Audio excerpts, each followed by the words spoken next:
Okay, so in this video we're going to be having a look at all of the grade 6 to 9 topics that you can see on the screen. Now of course there are a lot of topics that don't appear, so it is essential that you make sure you check out the first part of this video where I go over all the topics up to a grade 5. And we've got a lot to get through in a very short amount of time, so with all that being said, let's get started.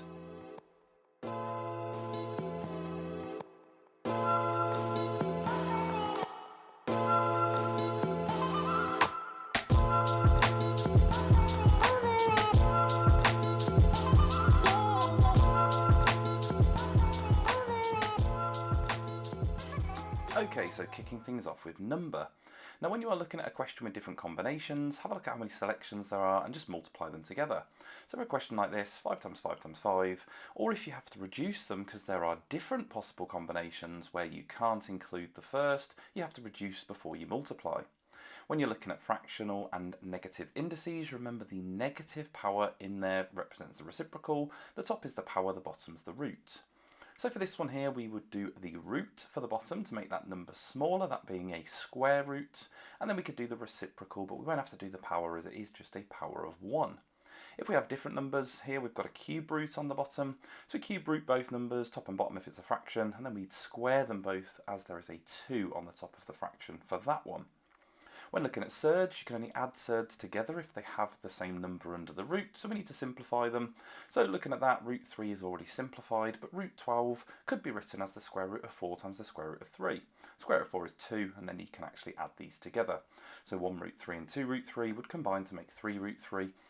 And when we are expanding brackets, you can multiply the numbers as long as they're both under the root. So root 5 times root 8 is root 40, and then you can simplify them just like before, and make sure you're looking for those square numbers so that you get the same number under the root and you can add them together. When it comes to rationalising, we want to look at what's on the bottom and multiply the top and the bottom by that. So we have root 11. That makes 22 root 11 on the top, and on the bottom we get root 121, which simplifies down to 11.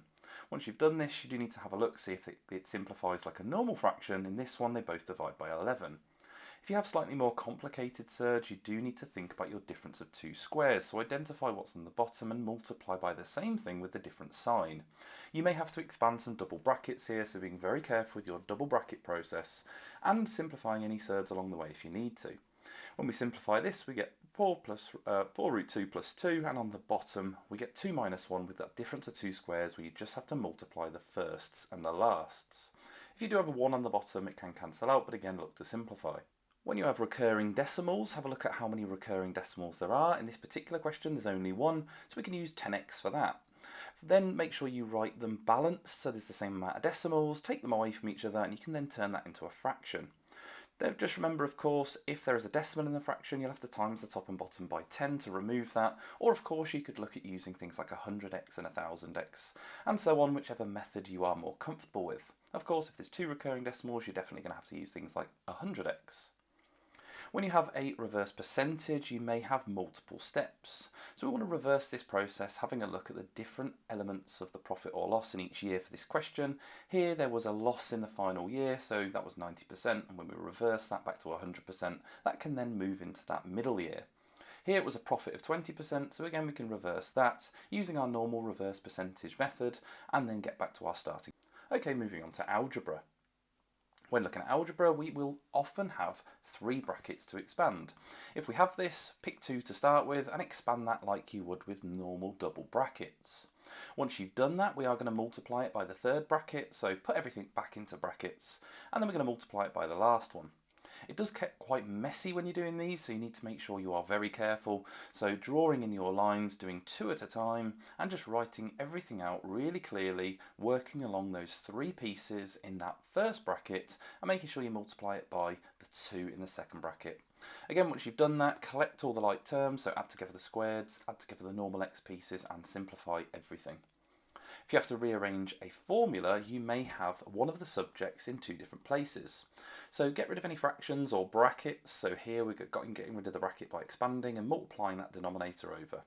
Once you've done this, whatever we want as the subject, we want them all on the same side. So I've moved all the f's to the left and the d's to the right, and then we can factorise that left hand side so that those 2 f's look like or turn into 1. We can then divide and get that as the subject and put it on its own. Really common questions. If you have to factorise something like this and you can't spot how to factorise it, it might be that you can just take something out as a single bracket, and then you may spot that there's something like a difference of 2 squares. So for this one, 5 plus y and 5 minus y, but we'd only spot that once we factorise the 2 out.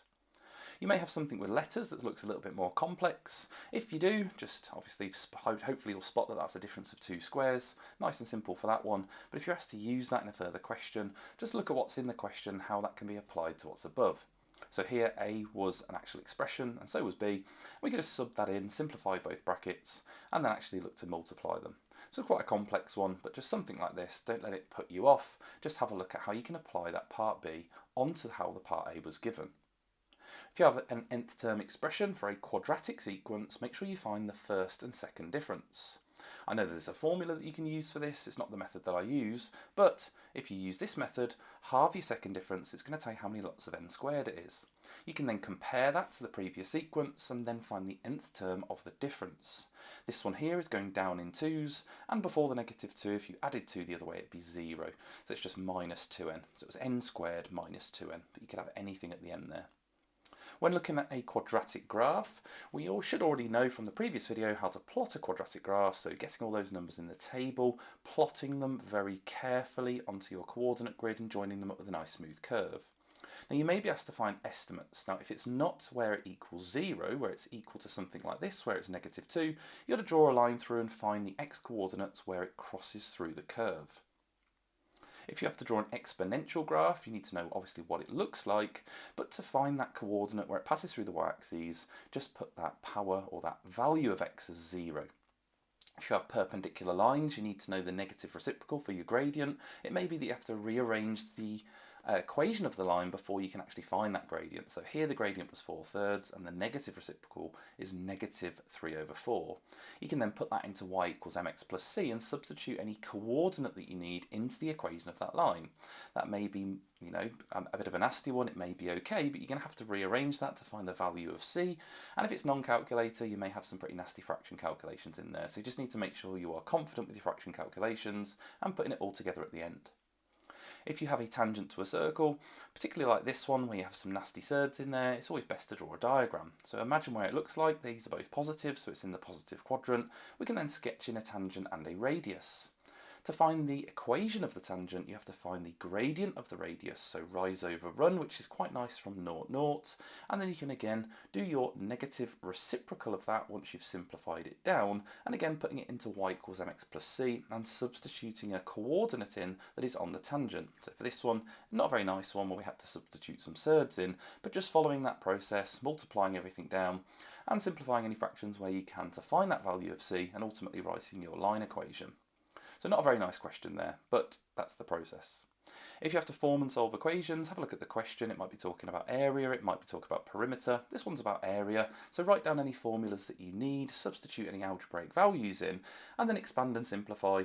And ultimately, if we are looking at a quadratic, we want it to equal 0 so that we can then factorise and solve. So for this question here, we can factorise that. We get 2 solutions. Only one of them works in this question. It's only the positive one. It's not always going to be the positive one, so substitute it into the size and just check to see which works. When looking at completing the square, you just need to remember to halve that coefficient of x. So for this one, 6 turns into 3. There's a negative symbol there. And then expand that double bracket and think what number would be at the end. This gives us a 9. We only want a +1, so we need to subtract 8, and there it is written in completed square form. To get the coordinates of the turning point from there, really nice and easy, flip the symbol in the bracket and the y coordinates at the end. If you have a slightly harder one, you are going to have to factorise out the coefficient of x squared first, so here we'd have to factor out 2, and then we would complete the square for what's inside. Here we're actually asked to sketch the curve, so we have quite a long process here because this just gives us the turning point. Once you've completed the square, you would then have to find the roots and the y-intercept. The y-intercept's at the end, so that's quite a nice one. The root, you could either use the quadratic formula or use completed square form, setting that completed square expression equal to 0, and then doing a nice little sketch where you plot all of the points on. if you have to do a quadratic inequality, we need to make sure that we're comfortable to factorise. So factorising your expression, then writing your two solutions, making sure you look at the factor pairs at the end, again flipping the symbols, and then it can really help here to draw a sketch of the curve, looking at where those roots are, and then look at whether it's above or below 0. This is above 0, so we've got the one on the right there where it's always going to be greater than a half, and we've got the one on the left where it's always going to be less than -2. So you've got to write those as inequalities. If you have a slightly harder question with quadratic inequalities, you may be asked and a specific word where it says the area is greater than the other, or something along those lines. So again, write down your formulas, work them out as an algebraic expression for both, and then just put your inequality symbol in the correct way. So this one says the rectangle is greater than the area of the triangle, so we can set that equal to 0, factorise, solve, find our solutions like we have done previously, and then again you're going to be able to find your set of possible values. Again, being careful to substitute that value in and seeing which one works. If you have to look at quadratic simultaneous equations, there's a big process to follow, but follow all these steps. So rearrange the linear equation till it says x or y equals. We can then substitute that in, do your best to expand and simplify that. And again, we're ultimately trying to make this equal 0 so that we can go and factorise and solve it. So try and simplify it as much as you can till you get to the point of factorising. Of course, if you have a calculator, you can always use the quadratic formula, but once you've got your values, substitute them back into the linear equation to find your other values, whether that be x found first or y found first. Answer them. When there's a number in the function bracket, when we're looking at functions, you just need to substitute that into the function it's asked for. So -5 into the f function for the first one, and for this next one we have a composite function where we're going to have to sub 1 into g and then into f, almost reading from right to left. So sub it into g, get your answer, and sub that answer into f if it's written in this particular way. If we have a slightly harder question, we may be asked to do an inverse function. For this one, it wants us to work out the inverse, so swap f of x for y, make x the subject, and then if it's asking us to substitute a number into that, you can sub it in and simplify it, and this one actually asked us to show that it was 3. Here we have a composite function again, hg of x, so we're going to substitute the function g into h, just putting a bracket around both and swapping what's in the brackets, and then again for this one we are going to expand, simplify, make it equal 0 and solve it. If you have to factorise an algebraic fraction, have a look for these nicer, easier ones. You're just going to cancel off what's on the top and the bottom. Just remember, if it's only what's on the top that's simplifying, it's going to turn into 1. If you have a slightly harder one with more quadratics, again you want to factorise them and cancel off any common brackets and just write what's left. If you have a slightly harder calculation, like a division, don't forget your fraction rules. Always factorise everything that you can see, and don't forget when dividing, we do need to flip that second fraction. We had a slightly harder one on the top there, where you had to factorise x out first, and then it made a difference of 2 squares. And again, we were just cancelling out what's on the top and the bottom of both fractions. Don't forget you can also cross-cancel if there's something on the bottom of the left and the top of the right, and simplify everything. If you are adding fractions, don't forget we need a common denominator. So here we need to multiply the left by x minus 4 and the right by x plus 2, top and bottom. Again, you can expand everything, add together those numerators. You don't need to expand the denominators for these unless you are specifically asked, but again, just simplifying everything down and writing it in its simplest form. When looking at graph transformations, just remember anything inside the bracket affects x, anything on the outside affects y. So that negative is inside the bracket, that affects the x, a negative symbol just changes the sign, and the -3 is on the outside, which just moves the y coordinate down by 3. Remember, if it's in the bracket, it will do the opposite of what you'd expect. When you are doing algebraic proof, make sure you know the terms for an even and an odd number. Again, there's a couple that you can use for an odd number. I tend to use 2n plus 1, but for here, if we are looking at squaring an odd number, we'd square 2n plus 1, which is a double bracket, and then here we're showing it's one more than a multiple of 4. You can see there's a plus 1 there, but if it is something else, you can break the number up, so plus 3 you could write as plus 2 and plus 1, and hopefully get your proof. On to Pythagoras and trigonometry. For exact values of trigonometry, you need to know all of your values and how to find them. So I recommend you look at the triangles like this, or any method that you've used, write them down and find any values that are in the question. Tan 30 here is opposite over adjacent, 1 over root 3, and sine 60 is opposite over hypotenuse, which was root 3 over 2. This actually asked us to multiply them together, so just remember all your normal rules of fractions. When looking at a graph transformation, if you actually have to move the graph, and if it's a trig graph, just have a look at the equation carefully. This one here, the 2 is on the outside of the bracket, so it does affect the y coordinate, so a -2 moves it down by 2, making sure you move any whole number coordinates. Okay, on to statistics. When you're looking at capture-recapture, just read the question very carefully. We're going to write down as fractions each capture. So on the first one here, we had 90 bees were caught out of we don't know. For the next one, she catches 120 and 20 are marked. So there's our 2 fractions. All we're going to do is set them equal to each other and find how to make them equivalent. So for here, you've got to times the numerator by 4.5, so we just do the same to the denominator, and that will give us our total from the sample. Read any Part B questions carefully and just make sure you give an answer that makes sense. If you have to draw a box plot, just need to remember exactly what a box plot looks like. So it's going to look something like this.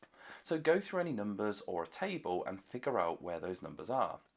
So for this one, we are given a few of the values like the least, median, lower quartile, interquartile range, and the range. So if we put them in, the range will help us get from the least to the highest. We've also got the quartiles and the quartile range, so we can move between those and draw our box plot. If you have to compare them, there's 2 things we want to compare.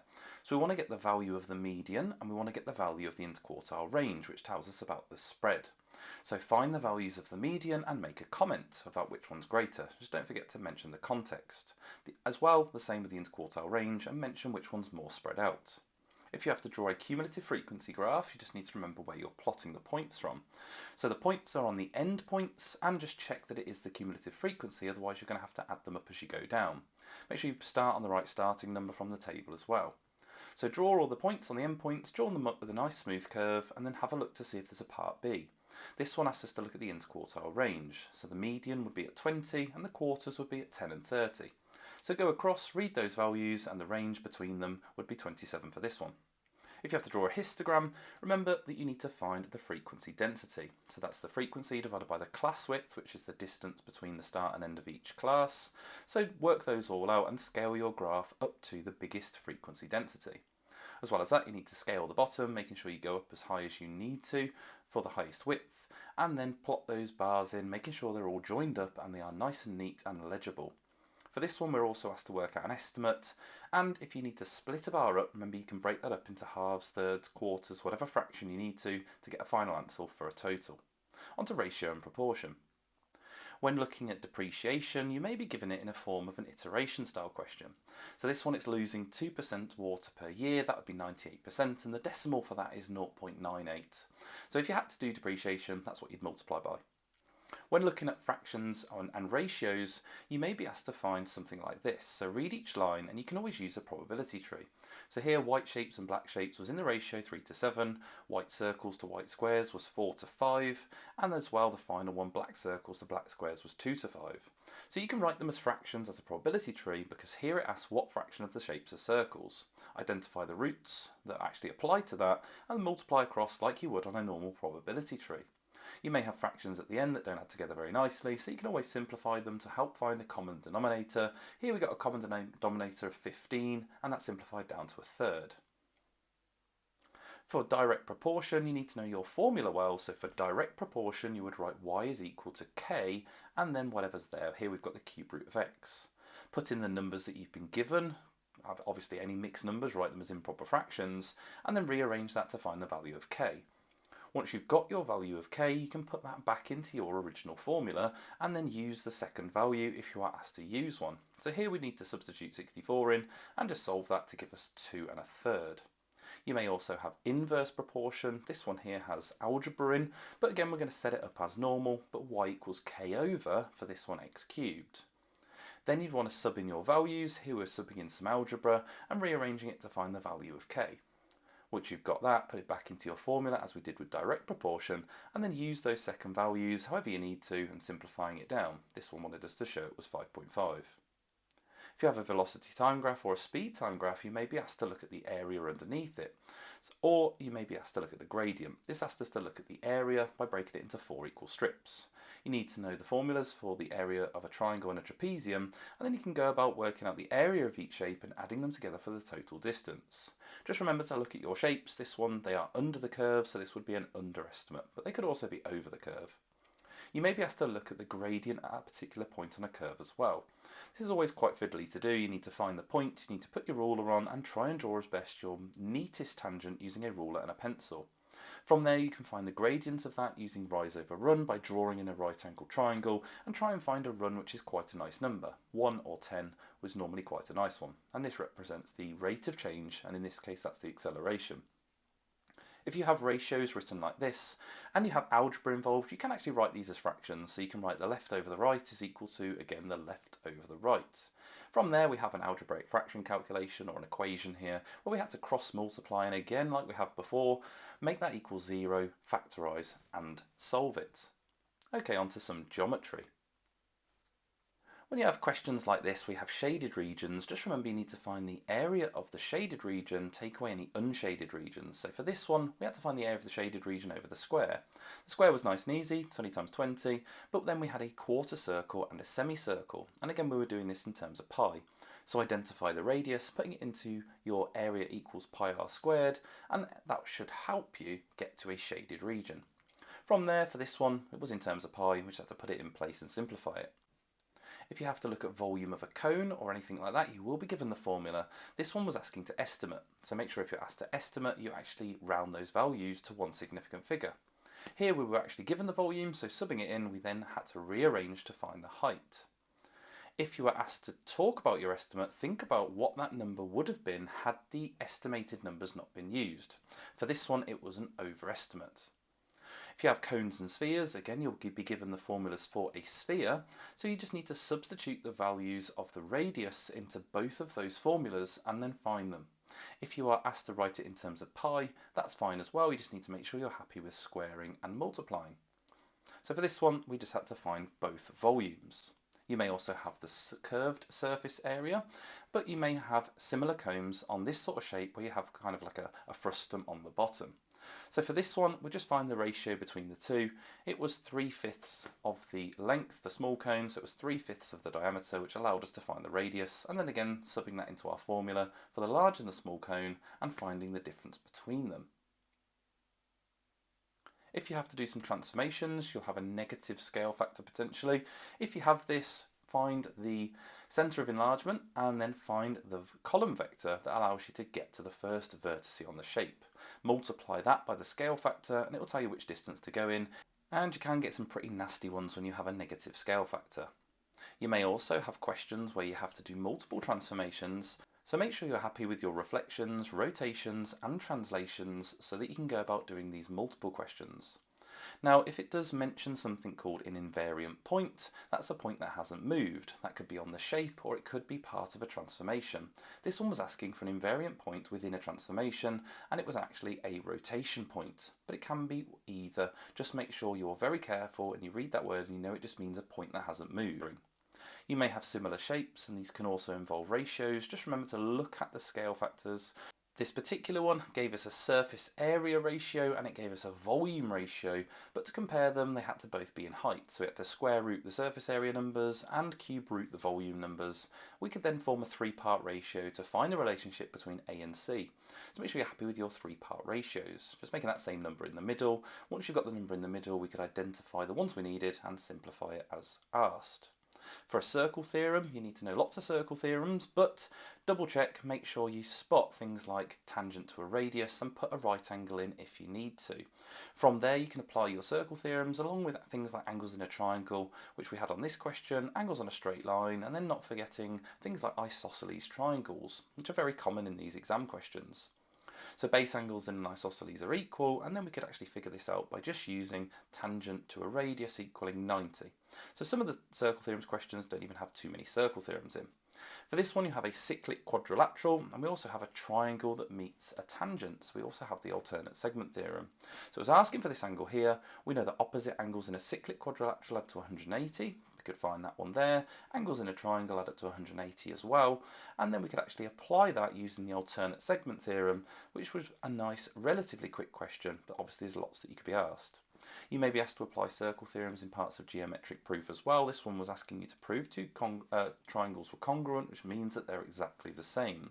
So identify the ones it's asking for and then think about how we can find that any sides or lengths are the same. For this one, we could find some angles as it told us it was an equilateral triangle, but from there we had to apply some circle theorems. So we could do the same segment angles are equal, and that was one of the ones that allowed us to find some further angles. But go around the shape, finding anything that you can, and if you can identify a couple of angles, you're probably onto a winner. You just need to then find a side as well, or potentially a couple of sides and an angle as well. This one we had the same side on both, and it meant that they were AAS triangles, so don't forget your conclusion. With other geometric proofs, you may actually be given most of the answer in the question. So this one here, we had to show that these two triangles were congruent, which would then show that AC was equal to BC. So we could find that two of the lengths were the same as given in the question, two of the angles were the same which was given in the question, and then they both shared a similar line, so therefore they were SAS triangles, and therefore the lines must have been the same length. With vectors, obviously there's tons of questions that you could have. You could spend 30 minutes on this topic at least. So make sure you label any vectors that move around the shape. From there, try and find the vector which applies to any line which is not given. This one here, FE, was not given, so we just had to move around finding that. If you are asked to find particular ratios of lines, you just need to have a look and find the vector for any line that is not given again. Here we're not given the one that is highlighted in green, so you just need to think how you could get there. You might have to do half of a vector or a quarter of a vector to move along a particular point on the line, but just take your time working along and seeing if you can find any vectors which might pick you up some marks. I remember with questions like this, it's very good to just try and get a couple of marks, even if you don't finish the question, because they are quite extensive questions and they're not designed for everybody to get full marks, and sometimes you don't even need to answer them to get a grade 9. But a good one to practice if you are aiming for that grade 9. Let's move on to probability. So with probability, you might have to do a quite large Venn diagram. So with one of these, you have lots of words. This particular one was a three-way Venn diagram. So you have to go through each statement, figuring out which numbers can be put in, and being very careful to look for the language. So this one here, we had a particular line that said 4 speak French and Spanish but not German, which allowed us to put it in straight away. But then it said 7 speak German and Spanish, but it didn't say but not French. So we had to also incorporate the fact that there was already a number right in the middle of the Venn diagram. So you need to go through very carefully, figuring out any missing numbers, and then if you're asked any probability, don't forget your probability rules. Just because you aren't given a table doesn't mean that you can't put probabilities into a table. So this one says there was red, blue and purple, and it told us the probability of purple and red and blue in a particular ratio. So don't stop yourself from drawing a table if anything's missing, and this is a good tip for most of the topics, that if you need to draw a table or a diagram, then go ahead and draw it. But this one was then just sharing in a ratio. If you have to do a probability tree, remember those branches have to add up to 1, and when you're going along the branches, you just have to multiply. So add up all the branches, make sure they all add up to 1, put any information that's in the question, and then have a look at which branches you're being asked to go down. This one says work out the probability of winning exactly one of the two matches, so we could have a win and a loss, or a loss and a win. So multiply those both together, get your answers, add them up, and that's your total probability for that particular journey. If you have some slightly more complex questions with equations, you just need to make sure you read the question very carefully, see if you can write an expression. So here it says there are 3 more blue than green, but doesn't tell us how many there are. So green was x and blue was x plus 3. That gives you a total of 2x plus 3, which you could then put onto your probability tree, and obviously subtracting 1 for the branches where you've gone across. This was a very extensive question, this particular one, where you did actually have to find 2, add them together, simplify that fraction, set it equal to a particular answer. In this case it was 27 over 55 for those two, and then obviously cross multiply, make it equal 0 and find your solutions. This was a very extensive question, of course, not an easy one, but that would be your process there. If you have other questions as well, you may be asked to write expressions for probability, but not necessarily using a probability tree. Here it says red to green, it said that green was 3/7, so therefore red was 4/7. Again, we could write that as an expression, but we didn't actually have to use a probability tree here. It just told us the probability after that the green was 6 over 13. So you could write the algebraic expression for green, set it equal to the numerical fraction that we had, and then cross multiply and solve it. But this one was nowhere near as tricky as that previous question, actually using a probability tree. Okay, obviously that was a very quick video to go through all of these, but hopefully as you've watched that you might have picked up a couple of tips that just might have reminded you of a few things that are going to help you on your exam. Don't forget to check out the video going through all the topics up to a grade 5, as they are absolutely essential to make sure you're confident with those as well. But there we go, I will see you for the next one, and good luck with your exam.